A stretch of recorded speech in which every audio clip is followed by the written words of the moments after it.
All right, I told y'all I was gonna do this shit, so I'm gonna get to it. I'm sorry for the delay and shit, you know what I mean? But a lot of shit be going on, life be life and responsibilities, depression, mental illness, all type of shit a nigga be going through. But we here.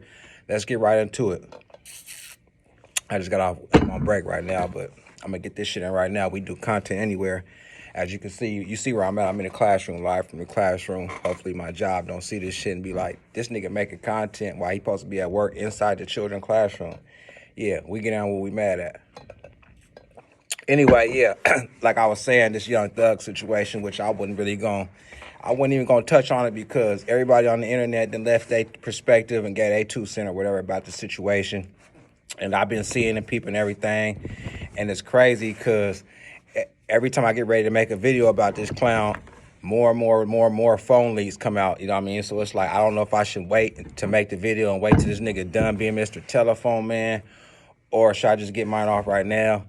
And I decided to get mine off right now because at this point, you know what I mean, I think more and more leaks gonna come out. He's gonna just keep talking and keep talking. It makes me wonder, like, I don't really know how, like, the jail system is out there down south or in Atlanta or whatever.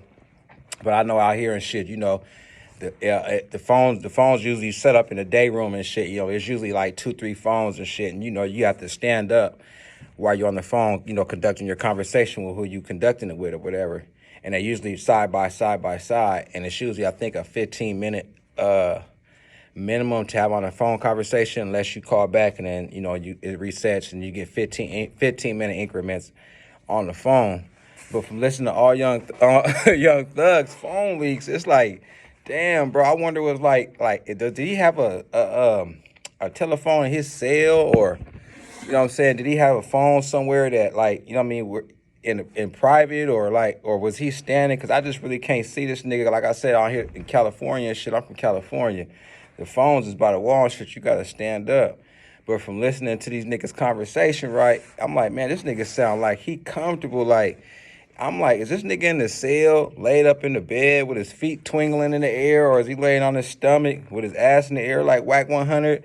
Because, like, the level of comfortability that he had on the phone as he's pillow talking, you know what I'm saying? Because, yes, he was on the phone pillow talking with his square-ass girlfriend. Why would you be on the phone? I could understand you speak about everything. That's your other half. That's your woman and shit. So if that, you know, you're going to share everything that's going on with you. But to be sharing jail, to be on the phone in jail and sharing street shit and talking to her about all these other niggas that don't got nothing to do with her, that would be considered pillow talking, sir. So yes, you're King Slime and you're King Pillow Talker. Like, I don't condone whole shit, and yeah. Well, I can't even like say it's whole shit because you proud to be in the hoe. You wear high heels and all that type of shit. Fingernail polish, lipstick, mascara. You pretty much got the same motherfucking bathroom set up as the women. But yeah, bros is just near pillow talking, comfortable as fuck. Whole time, you know what I mean? You know, if you ever been to jail, even if you didn't been to jail, like if you're familiar with how it works, while you're having the conversation on the phone or whatever, it says these phone calls are being recorded. You know what I mean? It tells you that. It says the phone calls are being recorded. So I'm like, damn, if it's saying the phone calls are being recorded, this nigga takes a break from gossiping and lets the phone call, people say the phone call is being recorded, and then he goes right back to gossiping. Like, no disregard, no regard for, like, the police listening on. The nigga was just hella comfortable. Like, it makes me think, like, damn, nigga, if you that comfortable just running your mouth, like, what else you been running your mouth about? Like, this just didn't appear, like, because you locked up. You been doing this. You been the type of nigga that just be running your mouth, bumping your guns and all this shit. And it just trips me out, like, how they pardon me, give me 1 second. Can y'all take some paper towels to the classroom in the back? I think it's classroom 7 or 8. I think they need a refill back there. I appreciate it. Thank you. Yeah, it trips me out on Mr. King Slime, Mr. Purse Gang, Mr. Dress Gang, Mr. Fingernail Polish Gang. Bro, like I'm from California. I never seen no shit like that. It tripped me out, like how this nigga was able, when he first came out, and the attire he was wearing, the foolishness he was doing, the drag queen look, like the RuPaul shenanigans and shit he had going on, man. The man came out with fingernail polish, calling men bae. He's referring to men as the stuff you would refer to females as. He's calling men bae, crossing his legs, wearing skirts, lipstick. The niggas even pulling out big ass weapons and referring to the weapons as these dicks. I ain't never heard a nigga in my life talking about, I got these dicks that'll fuck you up. Like, I got big dicks, pause. Like, but he's referring to the guns, and he would have some big ass guns and shit, but he like, I got these sticks. I mean, these I got these dicks. The man crazy. But like I said, yeah, just based on the attire and the shit he was doing and the foolery he was doing, it's like, how could motherfuckers accept that? How could we let this nigga get so far, get so big, become this big celebrity?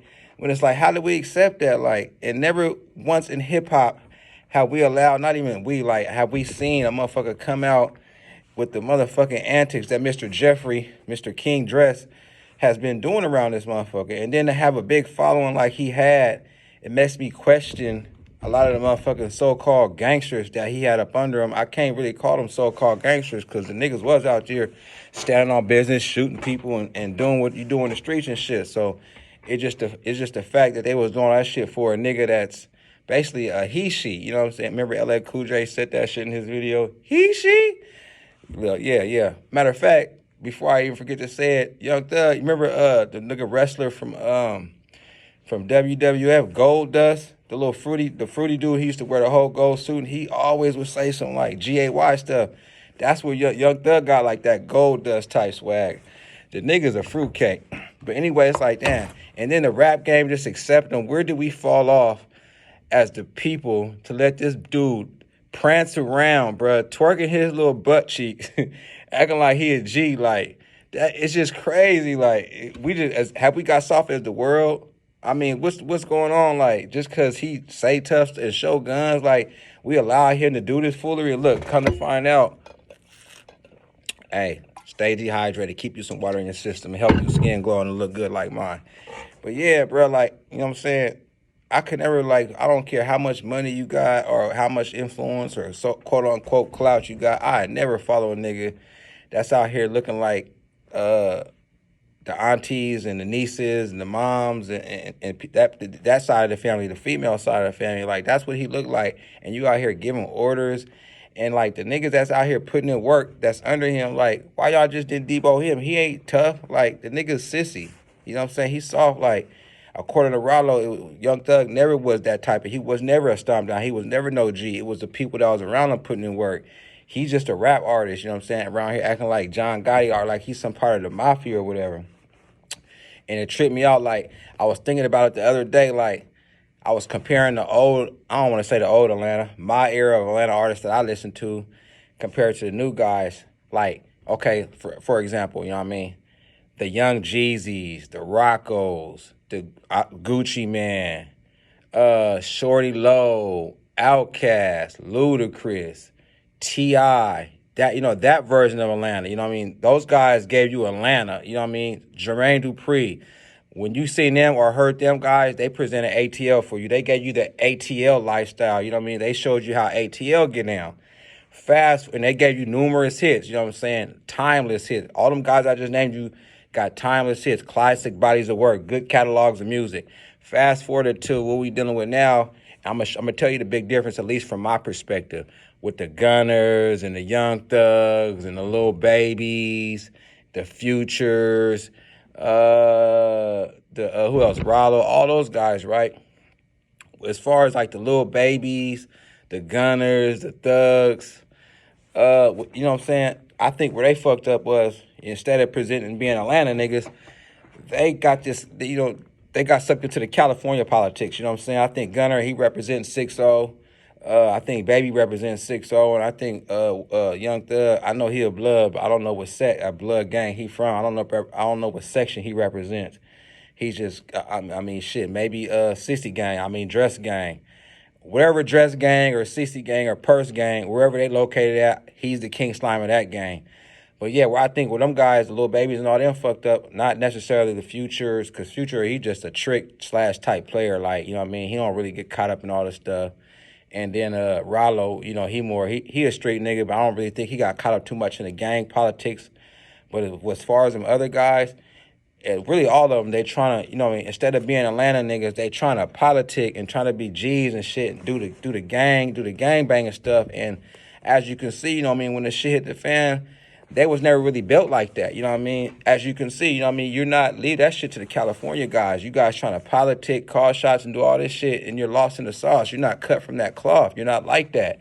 Do Atlanta stuff. Don't do California stuff. Now you mixed up. You got niggas getting hit with Ricos. All the niggas that's acting like gangbangers and tough guys, they lost in the sauce. They caught up in the mix. All the OG Atlanta rappers that I just mentioned previously, none of them guys living good lives, balling, living their best lives, staying out the way, having their way. But these new era guys, they want to be gangbangers. They want to be cross-dressers. They want to be shot callers.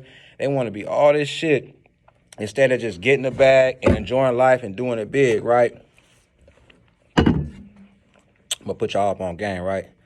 This is a piece of little pineapple, but you know that little Mexican season that be on the candy? I be putting this shit on my fruits, my pineapples, my watermelon. It's a must try. Thank me later.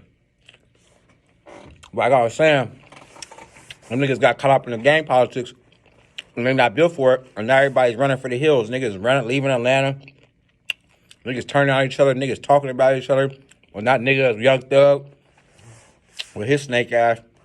Just sitting on the phone, Mr. Telephone Man, having a marathon. A marathon, I don't mean to disrespect the marathon name, but this guy was having a marathon pillow talk session, you know what I mean? Over and just talking about everybody. He's talking about everybody that's actually bigger than him, does more numbers than him, puts up more album sales than him, and just, you know, but yeah, I guess he got more clout and power in the streets for whatever reason, and I guess guys seem to be scared of this nigga, like, that's what baffles me, like, how y'all letting this nigga do all this talking, like, who laced these niggas, like, who laced, like, bro, you don't know proper etiquette when you get locked up, and what baffles me is, like, how come all these motherfucking video recordings and paperwork coming out, and you have the right to remain silent? Why isn't nobody picking that option? We shouldn't even be getting no paperwork. We shouldn't be hearing it or getting none of this shit. You have a right to remain silent, and, you know, these guys don't want to stay silent, man. They don't want to stay on mute. They want to perform. They want to sing. They want to cooperate. They want to, excuse me, they want to be on the police side.